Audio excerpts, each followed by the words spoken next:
Welcome to the SuReWealthPodcast, where we bring you the timeless wisdom of the world's greatest business and wealth-building books. In each episode, we break down proven strategies from legendary minds, so you can apply them to your own journey toward financial freedom and success.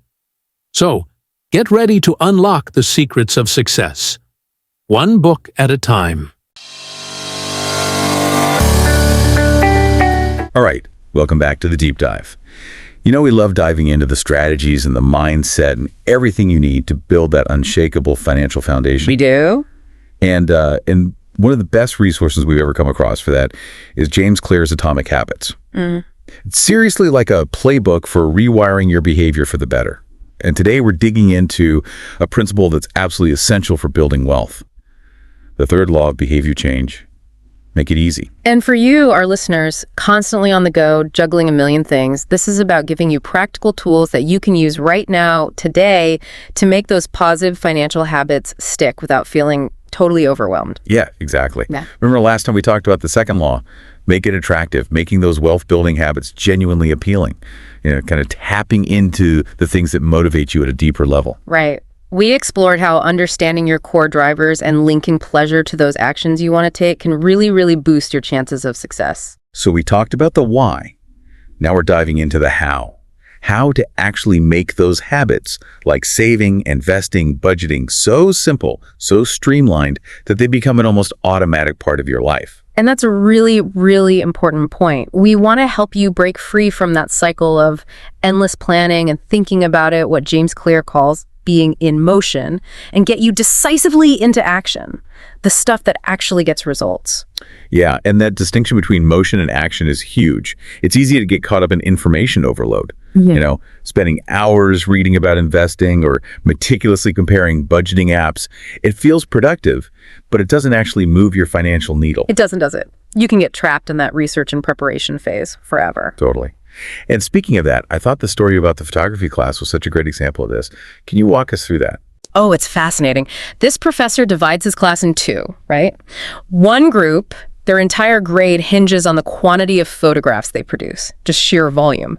The other group, the quality group, just has to submit a single, technically perfect photograph for an A. It seems counterintuitive, right? You'd think the quality group would have the advantage. You would, wouldn't you? But get this, at the end of the semester, guess who had the best photos? I'm guessing it wasn't the quality group. You got it. The quantity group, by far. Because they were out there shooting, experimenting, learning from their mistakes. They were in action.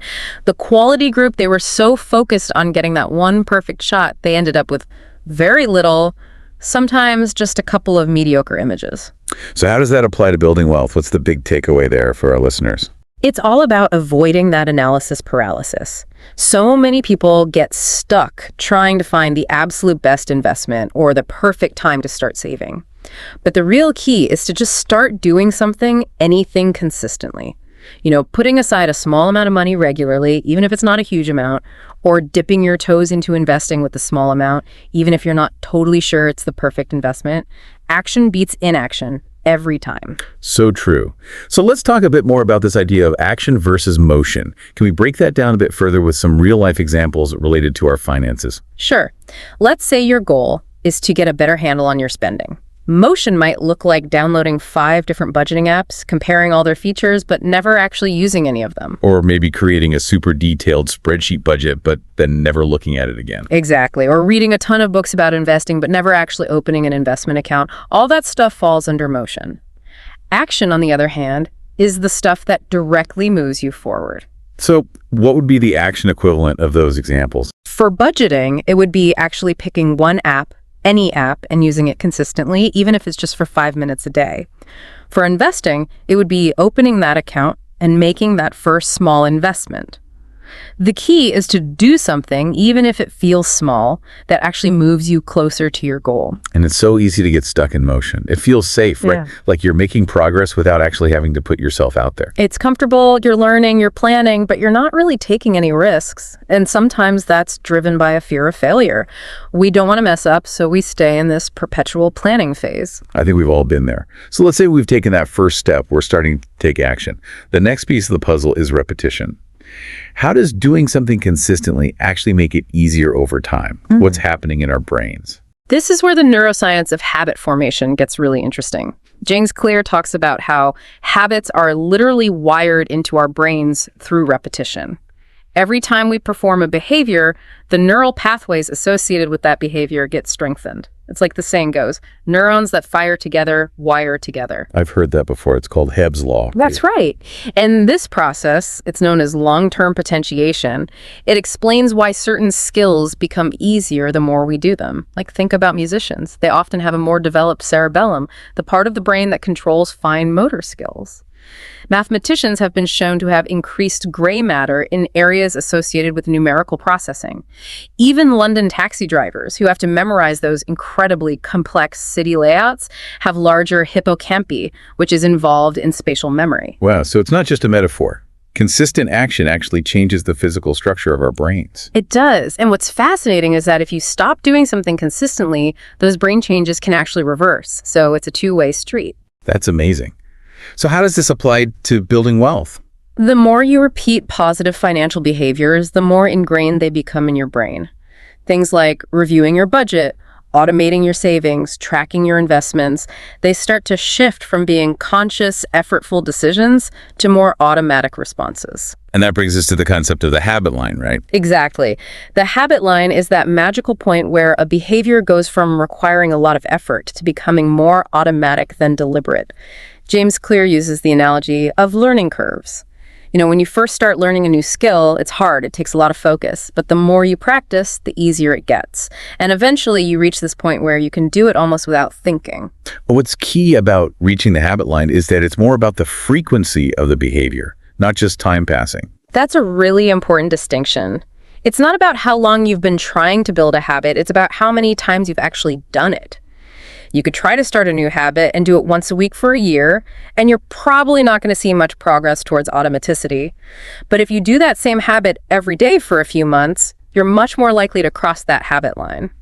So think about your existing habits, the good ones and the bad ones. They're the result of hundreds, if not thousands, of repetitions. Building new financial habits, it takes that same kind of consistent effort. So how do we make sure we actually do those repetitions? That's where the third law, make it easy, really comes into play. It does. And at the heart of this law is the law of least effort. It's a fundamental principle of human behavior. When faced with two options that are basically the same, we're going to gravitate towards the one that requires less effort. Our brains are wired to conserve energy. That makes sense. It's like why we can spend hours scrolling through social media. It's so easy. It requires almost zero effort. Exactly. It's like that example James Clear gives about how agriculture spread more easily east-west because the climates were similar. It required less adaptation, less effort. So how can we apply this principle to our finances? We need to make it as easy as possible to do the things that are good for us financially and harder to do the things that aren't. Okay, so how do we actually do that? How do we make good financial habits easy? One of the most important things is to design our environment in a way that supports our goals. And that includes both our physical environment and our digital environment. We talked about environment in the first law, make it obvious. When we talked about cues, how does environment play a role in making things easy? Well, think about it this way. If the gym is on your way to work, you're way more likely to go than if you have to go out of your way to get there. That little bit of extra effort can make a huge difference. It's the same with our finances. So what are some specific things we can do to design our environment for financial success? If you want to track your spending, put that budgeting app right on your home screen where you see it all the time. If you want to save more, set up automatic transfers from your checking account to your savings account. That way you don't even have to think about it. And if you want to cut back on impulsive online shopping, delete those shopping apps from your phone or remove your saved credit card information from those websites. Make it harder to do the things you don't want to do. I like that. It's like you're setting yourself up for success by making the right choices, the easy choices. Precisely. And another great strategy for reducing friction is what Oswald Nuckolls calls resetting the room. I like that. What does that mean exactly? It's not just about tidying up after you've done something. It's about proactively preparing your environment for the next time you want to do that behavior. So what would be a financial example of that? At the end of each day, you could take 5 minutes to categorize your expenses in your budgeting app. That way, you're all set for the next day. Or before you go grocery shopping, make a list so you're less tempted to make impulse purchases. It's all about making it as easy as possible to stay on track. So we're priming our environment for success. What are some other examples of things we can do to prime our environment for good financial habits? Keep your important financial documents organized and easily accessible so you can review them regularly. Set reminders for bill payments so you don't get hit with late fees. Anything you can do to eliminate those little points of friction will make a big difference in the long run. And we can use this same idea to make bad financial habits harder, right? Absolutely. Unsubscribe from those tempting marketing emails. Make it harder to access social media during work hours. Anything that adds even a little bit of friction can help you break those bad habits. I love that. So we're designing our environment, we're priming for success. What's another tool we can use to make it easy? This one's my favorite, the 2-minute rule. Oh yeah, I've heard of this. It sounds almost too simple to be true. It is simple, but it's incredibly effective. The idea is that when you're starting a new habit, the initial action should take less than 2 minutes to complete. Okay, I'm intrigued. So how does that work in practice? Well, let's say your goal is to start investing. The 2-minute version of that could be simply opening your investment app. Or if you want to create a budget, start by just listing one expense. The point is to just get started, to make that initial step as easy as possible. It's like tricking yourself into taking action, right? In a way, yeah. You're lowering the barrier to entry so it doesn't feel so daunting. And once you've taken that first step, you're much more likely to keep going. It's all about building that momentum. And this idea of the 2-minute rule really ties into those decisive moments we have throughout the day, doesn't it? It does. James Clear talks about how these small choices we make throughout the day can have a huge impact on our overall outcomes. Like, do we cook at home or order takeout? Do we check our investment portfolio or scroll through social media? Those little choices add up, don't they? Yeah, they really do. And the 2-minute rule can help us make the right choices in those decisive moments. If you've already prepped healthy ingredients for dinner, it's much easier to cook at home. If you've got your investment app right there on your home screen, it's easier to check your portfolio than to open Instagram. It's all about setting yourself up for success. I like that. So we're making good choices easier in those little moments throughout the day. And the 2-minute rule can also be used for what James Clear calls habit shaping, right? Right. Habit shaping is basically building up to a bigger habit by starting with a smaller, easier version of it. Give us an example of that. Sure. Let's say you want to start saving $500 a month. That can feel like a big leap, right? But you could start with the 2-minute version, transfer $10 to your savings account. Once that becomes easy and automatic, you can gradually increase the amount. So it's like taking baby steps towards that bigger goal. Exactly. And it makes the whole process much less intimidating. So we've talked about making good habits easy, but sometimes we need to take it a step further and make bad habits impossible. Yeah, some habits are just really hard to break, even if we make them a little harder. That's where commitment devices come in. Commitment devices. Tell us more. James Clear tells this great story about Victor Hugo locking away his clothes so he would be forced to focus on writing The Hunchback of Notre Dame. That's a commitment device. It's basically a choice you make in the present that limits your future choices. So you're basically eliminating the option to make a bad choice. Exactly. And there are a lot of great examples of commitment devices for finances. You can automate your savings so the money's gone before you can spend it. You can freeze your credit cards so you can't make impulse purchases. You can even set spending limits on your bank accounts. So you're basically taking the decision-making out of the equation. That's the idea. And technology can be a huge help here. Speaking of technology, it can play such a powerful role in automating good financial habits. It's like that cash register James Clear talks about. You know, the early cash registers were designed to make it virtually impossible for cashiers to steal money. They automated ethical behavior. I never thought about it that way. So how can we use technology to automate our good financial habits? There are so many ways. You can set up automatic savings plans, automatic bill pay, even automate your investments.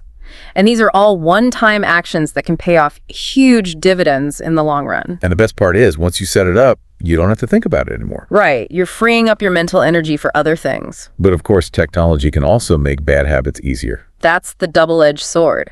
Think about those autoplay features on streaming services, or how easy it is to get sucked into social media. It's almost effortless to fall into those traps. And that's why we have to be just as intentional about designing our digital environment as our physical environment. We need to make those bad habits harder and the good habits easier. I love that example James Clear gives about resetting your social media passwords every week. That little bit of friction can make a big difference. It can. So, to sum it all up, making it easy is all about reducing the friction associated with good financial habits and increasing the friction associated with bad ones. It's about setting yourself up for success by designing your environment, using the 2-minute rule, automating your good habits, and making bad habits impossible.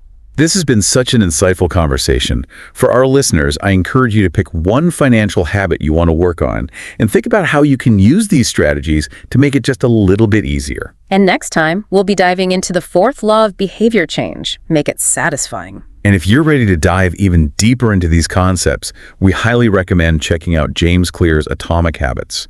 It's seriously a game changer when it comes to building better habits.